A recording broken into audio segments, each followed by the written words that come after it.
I'm Danielle Morgan, 32 years old, living in the northern suburbs of Denver, Company. For nearly a decade, I've dedicated my entire youth to our family's construction company, Morgan & Co. Construction. In my mind, there was never a plan B, only one path to become the rightful successor to the legacy my father built from nothing. Since I was a child, I grew up around the roar of drills and the scent of plaster lingering on my father's shirts. By the time I was 8, I could tell the difference between a technical blueprint and a three-dimensional rendering. At 12, I spent my entire summer answering phones at the front desk and organizing files in the accounting room. Every time a client complimented my manners, my father, Franklin Morgan, would proudly pat my shoulder and laugh. "This girl's got the business sense, just like someone I know." He never said many sweet things, but the way he looked at me always felt like a promise. "One day, this will all be yours." That promise took root in my heart and became the fuel for everything.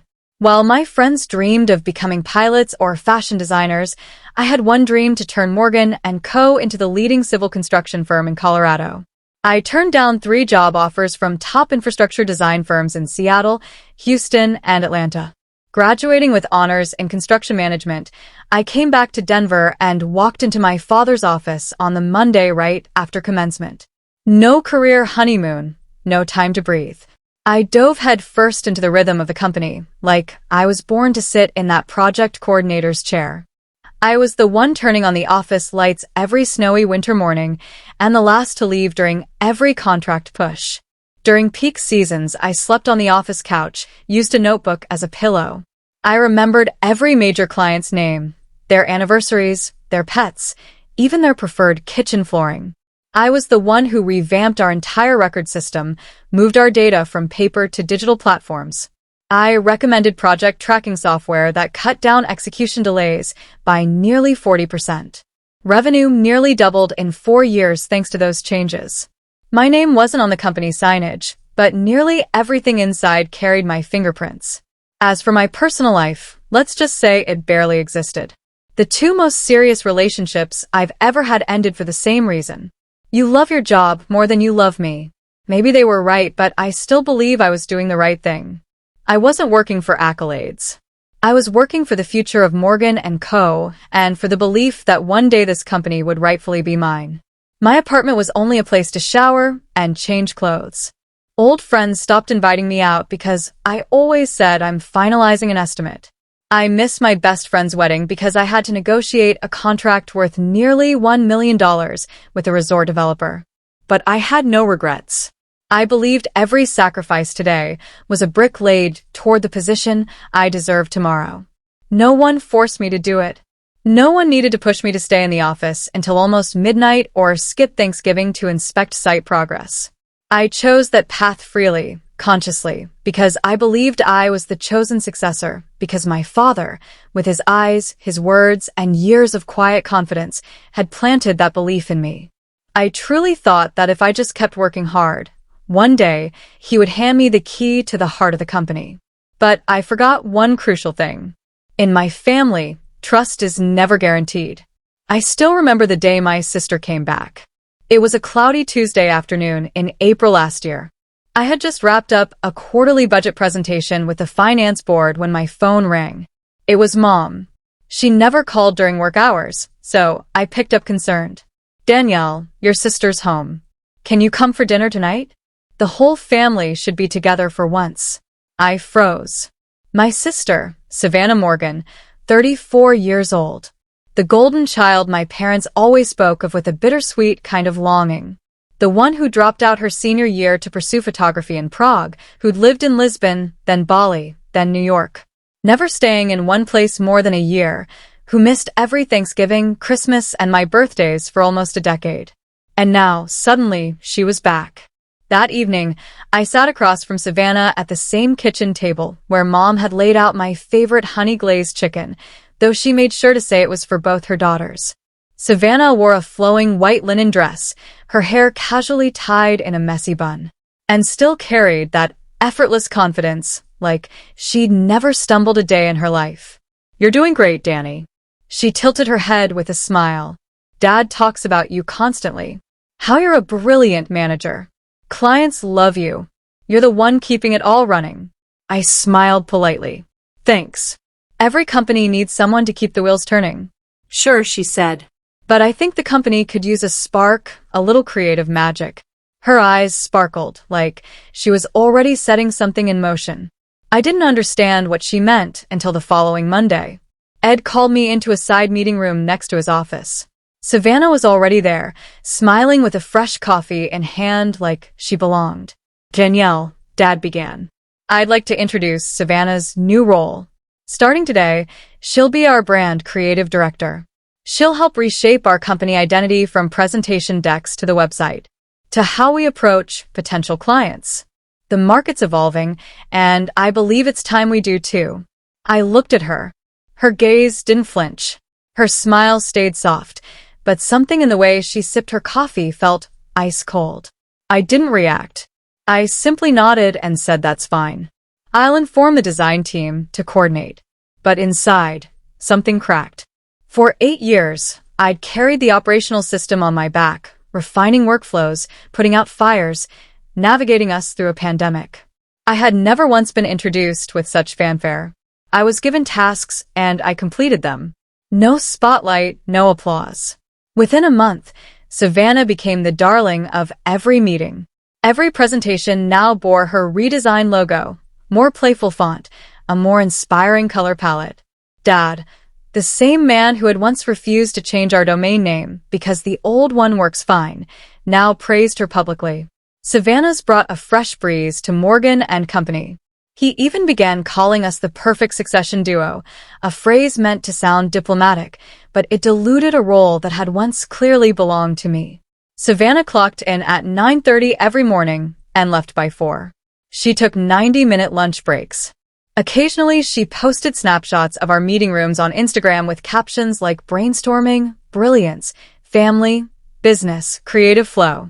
Said nothing because admittedly her changes were well received. 2 recent model home presentations got glowing feedback thanks to her visuals, but deep down it stung. Each time I watched Dad turn to her in meetings and ask Savannah, what do you think? I was still the one meeting deadlines, reviewing contracts, preparing quarterly reports, affixing HR disputes. But Dad's eyes had begun to drift to where the ideas were shinier, the colors brighter. Started to feel like the seasoned employee, still respected, but considered past her peak. And Savannah, she was the shiny new bet, the investment with upside. I didn't say a word. I kept doing my job. But each night when I got home, I reopened old files, reviewed past reports, reread internal communications I'd archived.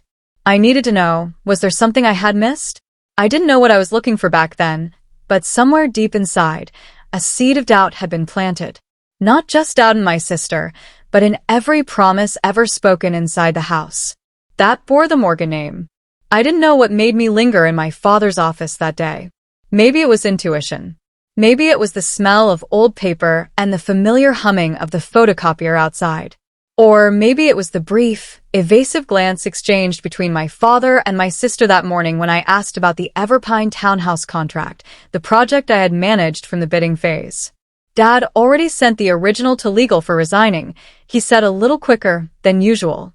You can check the scanned copy in the system, but there was number copy in the system, and I knew my father never sent out the original without keeping a photocopy. That was his golden rule, repeated since I was just an intern. So I went back to the basement archive room. Only Eleanor, the longtime assistant and office manager. And I still remembered which file drawers jammed, which old boxes were mislabeled. I opened drawer after drawer, flipping through stack after stack, searching not just for the contract, but for something else I couldn't name. Then I saw it, a black-bound document with no clear label, tucked between a 2009 land transfer file and a 2013 bank loan agreement. Curious, I pulled it out. The front read, Chair Transfer Morgan and Co-Construction, April 17th, only 4 months ago. I opened to the first page, and my heart nearly stopped. Transfer of 72% of Franklin Morgan shares to Savannah R. Morgan. Remaining 18% retained under Franklin Morgan, 10% to Linda R. Morgan. No mention of me. Not one line. Not a single footnote. I read it again, then again. My brain screamed. This can't be right. It must be a draft, a mistake. But it wasn't. Everything was legally binding, notarized, stamped, dated. No mention of temporary, proxy, or provisional. My hands went cold. The room seemed to shrink. The air thickened. I had to grip the shelving to stay on my feet. It took me a minute to stand upright again. A light knock sounded behind me. Eleanor yelled, "What are you looking for?" I turned. My eyes met hers. A flicker of hesitation, then something that looked almost like guilt. "You knew about this, didn't you?" My voice was hoarse, my hand still gripping the document. How long? She didn't answer right away, just sighed and stepped inside, quietly closing the door. "Your father planned to tell you after things settled down. He thought you'd understand." Understand what? I nearly shouted. Understand why he quietly gave away the entire company to my sister, the one who hasn't even been back a year, who's never spent a single hour on site. Eleanor looked at me, eyes full of sorrow. "Danielle, this isn't your fault. And it's not entirely Savannah's either. Your father believes the company needs a fresh direction, and he thinks you're too stuck in the old ways." Stuck? I let out a bitter laugh. I call it keeping the company alive through a recession, a pandemic, and a dozen financial blunders he caused. She stayed silent. I brushed past her, the document in my hand storming up the stairs, so fast I nearly tripped. I don't even remember how I drove home, but when I pulled into the garage, I was still clutching the folder. Cold sweat trickled down my neck, my palms soaked. I collapsed into the armchair in my living room, phone turned off. Outside, night was falling, the city lit up, and I sat there alone, with a pain that burned quietly inside me. I remembered every time my father had said, "This future is yours, Danny." I had believed him with all my youth, and everything I gave up. In return, I got betrayal, notarized and signed. I held the document, tempted to rip it apart. But I stopped. No, this evidence had to stay intact. A thought surfaced, at first just a vague outline, then sharper. Solid. If the company was no longer mine, then they no longer had the right to assume I'd keep it running. If they chose Savannah, then Savannah could carry the weight. I stood up, turned on the lights, and opened my laptop, not to work, but to begin planning my exit. I didn't sleep that entire night. Every line in the share transfer agreement felt like a slow blade cutting through my memory. For months. They had kept this from me for 4 whole months. Every meeting, every lunch, every compliment tossed Savannah's way happened while they already knew and yet pretended nothing had changed. And me? I still showed up at the office every day at 7 a.m., tackling the backlog of files left by the so-called creative director, thinking I was still walking the path of succession. They let me believe that. They let me serve a dream that had already been stolen from my hands. The next morning I woke up to a strange emptiness. No laptop, no emails. I put on a black collared shirt and jeans, something I'd never wear to the office because it wasn't professional. But today I wasn't going in to impress anyone. I texted Mom, "I'll come home for dinner tonight. Everyone will be there." She replied in under 5 minutes, adding a smiley face. Perfect. "Dad, and Savannah will be there too. I'll make your favorite beef stew." Perfect. I arrived at exactly 6 p.m. The red brick house with the white porch where I'd grown up was still the same, but today it felt like it wore a colder coat of paint. I didn't knock. I didn't need permission to enter the home I once thought was my last safe place. Mom was wearing her apron. The smell of cardamom from the stew filled the air. Dad sat at the dining table, reading the newspaper with soft, classical music playing from the kitchen speaker. Savannah was setting the silverware, white shirt, hair in a neat bun like she'd just walked off a brand campaign shoot. "Danielle," Mom beamed, arms open to hug me. I let her. I didn't hug back. "Want a glass of wine?" Savannah asked, holding up a freshly opened bottle of red. "No need. I want to be clear-headed tonight," I said, voice sharp as a razor. All 3 of them froze. Dad looked up, eyebrows furrowed. I pulled out a chair at the head of the table, placed a black document folder squarely on the wooden surface, then opened it, said nothing, let them read. Savannah glanced at the first line and froze. Mom raised a hand to her mouth. Dad, who rarely showed emotion, went completely still. I found it in the archive, I said. Voice calm and cold. Strange. A decision this huge, and no one thought I should be told. Danielle, Mom stammered. Your dad planned to tell you when the time was right. The right time. I let out a bitter laugh. So the past 4 months weren't right enough. Or were you waiting until I was officially pushed out before calling at the perfect moment? Dad, put the paper down. You're being too emotional. I slammed the folder shut. Don't talk to me about emotion when you're the one who signed me away. Savannah spoke, her voice softer than usual. It's not what you think. You still have a valuable role. Valuable. I cut her off. I'm the one who pulled a company through last year's financial crisis. I renegotiated labor contracts, optimized operating costs, and turned the Hillside project from a loss to profit in 3 weeks.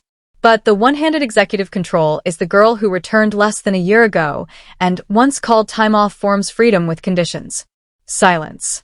Only the bubbling stew in the pot made a sound. Danielle, Dad said, voice stern. Savannah brings a fresh perspective, creativity. You're too rigid, too fixed. I see. So 10 years of commitment is rigid. System thinking is fixed, but grainy black and white photos of keychains and ceiling lamps. That's the vision of the future. Savannah lowered her head for once without a reply. I stood, my voice lowered, but crystal clear. I'll ask one question. Would any of you have ever told me the truth if I hadn't stumbled across that file? Silence. Thanks.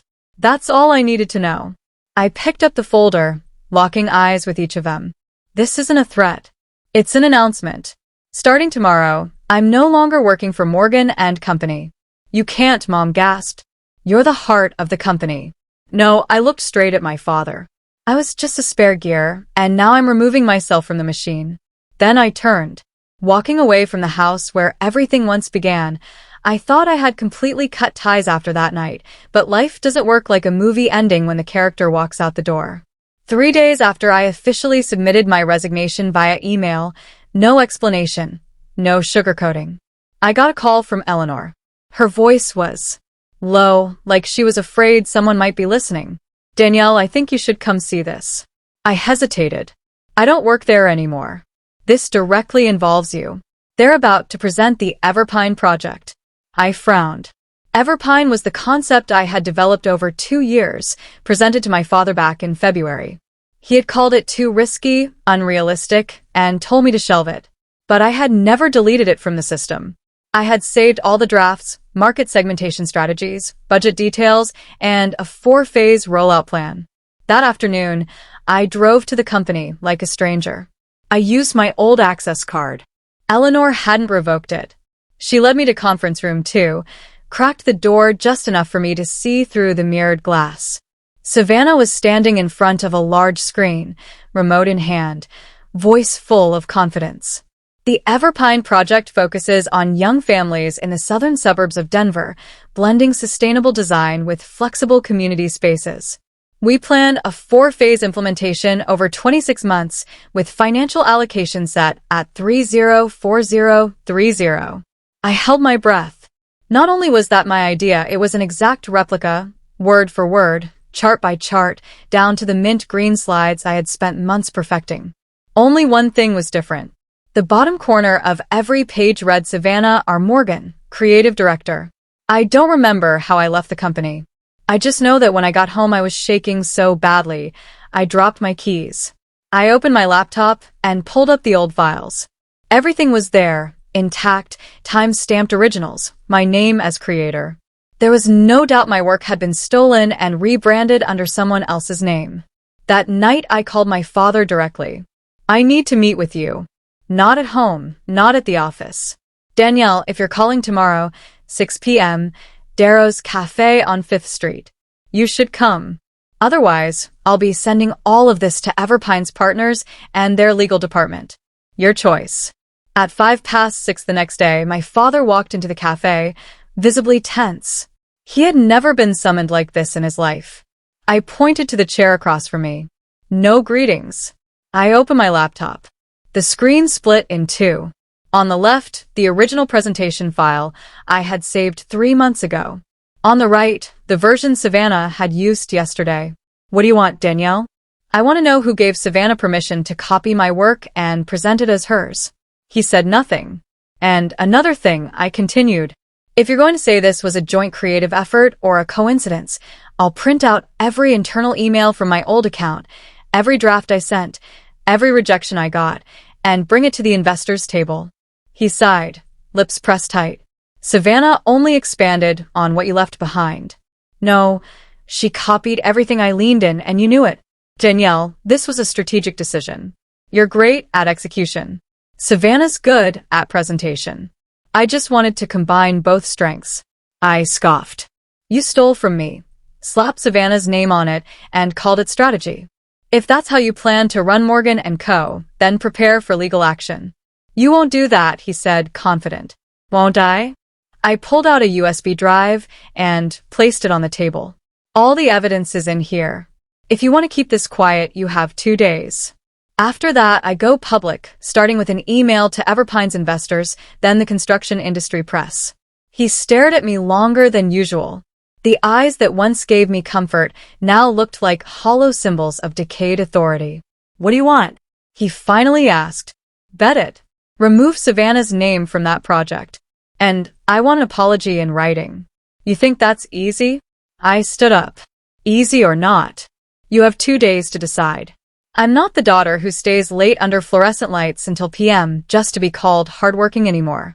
I walked away still shaking, but for the first time in years, I wasn't bowing as I stepped out from my father's shadow. I was reclaiming myself. I didn't hear back from my father for 2 full days after our meeting at Darrow's. No email, no text, not a single call from the office. On the 3rd day, Eleanor sent me a short message. Everpine just withdrew their bid. They're asking the original lead you to confirm the current status. Savannah's panicking. Mr. Franklin hasn't shown up at the office this morning. I sat in my apartment, phone in hand, screen glowing with nothing but silence. For the first time in 10 years, I was legally disconnected from the company, but professionally. I knew I was the backbone of Morgan & Company. Without me, the system wouldn't last a month. Everpine wasn't just any name, it was a $9 million project with potential expansion across 3 states. If the first phase succeeded, I was the one who negotiated directly, who built trust with the investor, Miss Eleanor Wynne, over nearly 2 years. And now, when she called my personal phone at 9:18 a.m. on Wednesday, I knew she wasn't calling for a chat. Danielle. Her voice was steady, but colder than usual. I need to know clearly. Are you still involved in overseeing the Everpine project? I've resigned. I see. She paused. I also saw last week's presentation. That was your draft, wasn't it? Yes. And Savannah Morgan had no contribution to it. Not a single line. Another pause. Then, we just sent a contract withdrawal notice. I won't sign anything unless you're on the leadership team. I understand, and I'm sorry for letting it get to this point. Don't apologize, she said, her voice softening for the first time. You were the reason we agreed to partner, in the first place. Not because of the Morgan name, because of Danielle Morgan. After that call, I exhaled, but not entirely in relief. I knew this news would hit Morgan & Co. like a bomb. And I was right. That same evening, while I was standing in line at the grocery store near my apartment, my phone rang. It was Mom. Danielle. Her voice trembled. Can you come back? No. We lost Everpine. You know that, right? I do. The investor called me directly. Savannah can't handle it. She's falling apart. I stayed silent. She continued, trying to fill the quiet. Your father, he's not himself. He hasn't said a word all day. And Eleanor says subcontractors are beginning to pull out overpayment concerns. Still, I said nothing. Finally, she lowered her voice. Are you really going to let it all fall apart like this? I'm not letting anything fall, I said slowly. They did this to themselves. I'm just no longer willing to clean up after them. But this is our family's legacy. No, Mom, I interrupted. This is the legacy you all decided to hand to Savannah, so let her preserve it. I hung up. By noon the next day, I received an email from the company domain. Not my father's, but Savannah's. The subject line read, Please meet me. I opened the message. I can't justify what happened. I just want to meet if you're willing. I'll come anywhere you choose. I need you. Not for the company, but to understand. I didn't reply right away. Not until later that night, while cleaning out a drawer, I found the company growth plan I'd written when I was 26. In red ink, the paper crumpled after Dad had tossed it aside. Then I typed back. Tomorrow morning, 8 o'clock, Maple and Pine Cafe. I didn't know what I'd say to Savannah, but I knew one thing. I wasn't going to save Morgan and company.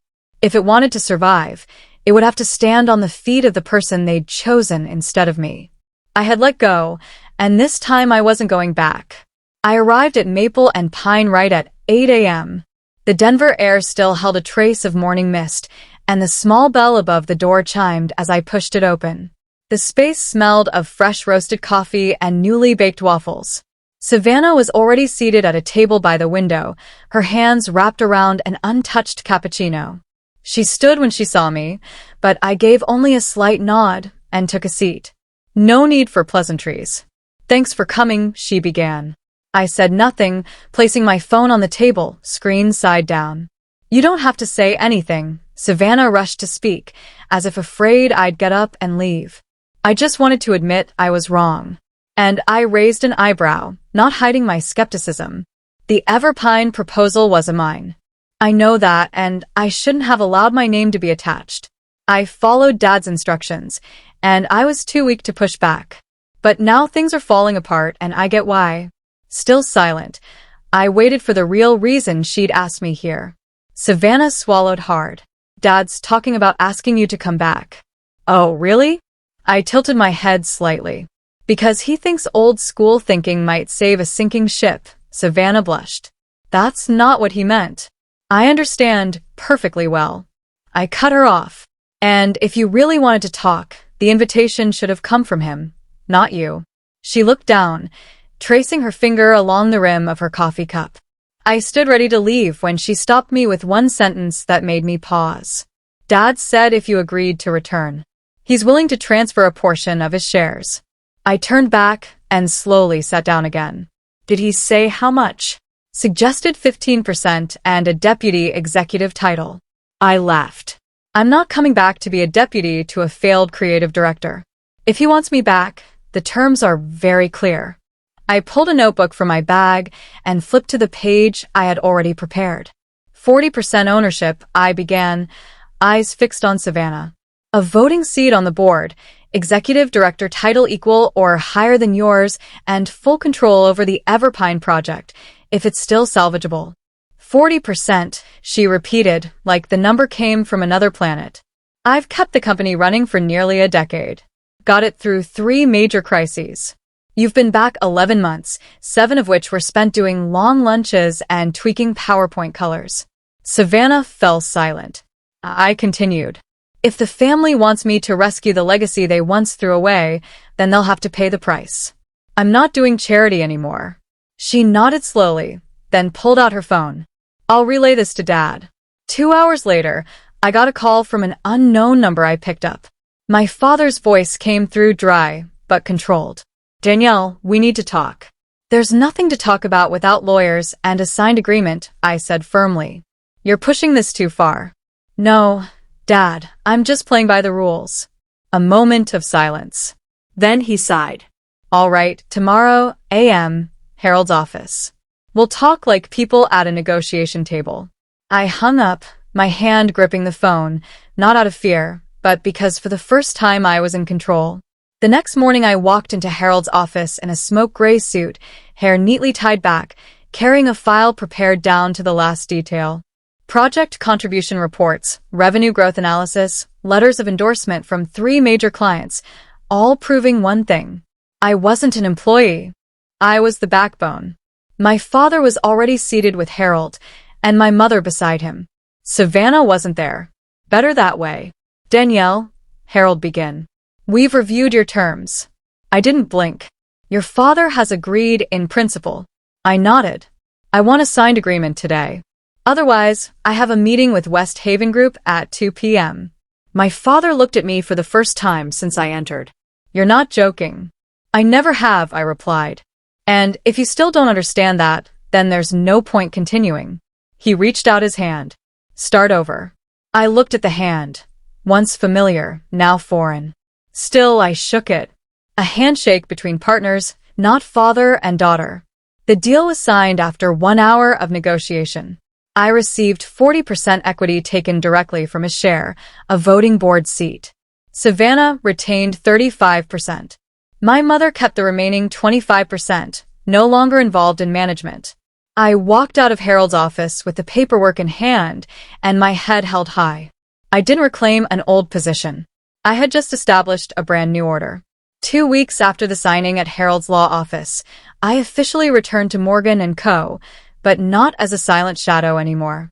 This time my name was engraved on the brass plaque: Chief Operating Officer Danielle Morgan, co-owner, 40% stake. For the first time in over a decade, I walked into the office without that tight knot of anxiety in my chest. I no longer had to strain to prove my worth, because now it was inked, signed, and legally recognized. We had to rebuild the company almost from scratch. Savannah, still holding the title of creative director, was now limited strictly to her actual expertise: branding, market communications, and customer experience. She no longer had a say in financial planning, project operations, or strategic decision-making. I oversaw the core: resource management, investment planning, construction procedures, contractor relations, and most crucially, rebuilding client trust after the Everpine fallout. The first thing I did, reset the company culture. I ended the unpaid late-night work grind, instituted a clear workweek policy: 45 hours, no more, exceptions only with prior approval. People weren't tools anymore. They were builders like me. I restructured executive meetings. Short, transparent, effective. No more 3-hour lectures from my father repeating how real-world experience trumps everything. From now on, data drove decisions. Gut feelings reserved for marketing, not operations. Savannah struggled at first. She wasn't used to boundaries or systems, but instead of clashing, I coached. Every week, we met for a coffee and context session where I walked her through what she didn't know, from budget analysis to reading a technical construction report to evaluating risk in a build contract. Once she snapped. Why does everything have to be so complicated? I smiled. Complication is what kept this company alive through 2 recessions. Gradually, she shifted. She took notes, asked better questions. Most importantly, she knew when to pause and listen. A month later, I received an email from Eleanor Wynn, Everpine's principal investor. We're open to renegotiating on the condition that the project is led solely by Danielle Morgan. I printed that email and pinned it to the internal bulletin board. The whole department went silent for a few seconds. Then the applause, not for individual glory, but because we were back in the race together. My father. He stepped back into an advisory role. No direct control. He now came in just 3 days a week, mostly reading reports in his office, occasionally giving input. Once he walked into a meeting and looked lost among all the metrics and terminology. He knew his era had passed. I didn't exile him. I just defined clear boundaries. He could be my father, but my old boss? No more.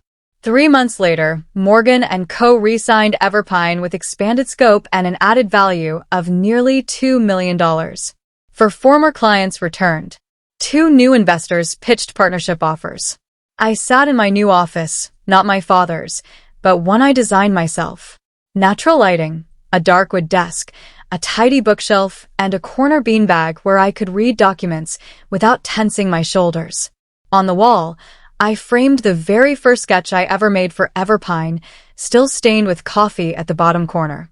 Next to it, a small note from Eleanor. Your consistency is what kept everything standing. I look at that frame every day as a reminder. Not everyone sees your worth from the start, but if you stay firm, eventually you'll be the one holding the wheel. I'm no longer the forgotten daughter in someone else's spotlight. I'm Danielle Morgan, the one who didn't wait to be given power but claimed it herself. Danielle's story is a powerful reminder that no one can take your worth unless you allow it. In real life, many quietly give their all, enduring dismissal from family or workplace. But that doesn't mean they're invisible. When you stand up, set terms, and reclaim what's rightfully yours, you don't just save yourself. You redefine fairness. True power doesn't come from a title, but from the courage to say enough. What do you think about Danielle's decision? Would you do the same in her shoes? Share your thoughts in the comments, and don't forget to follow the channel for more emotional family stories and powerful life lessons.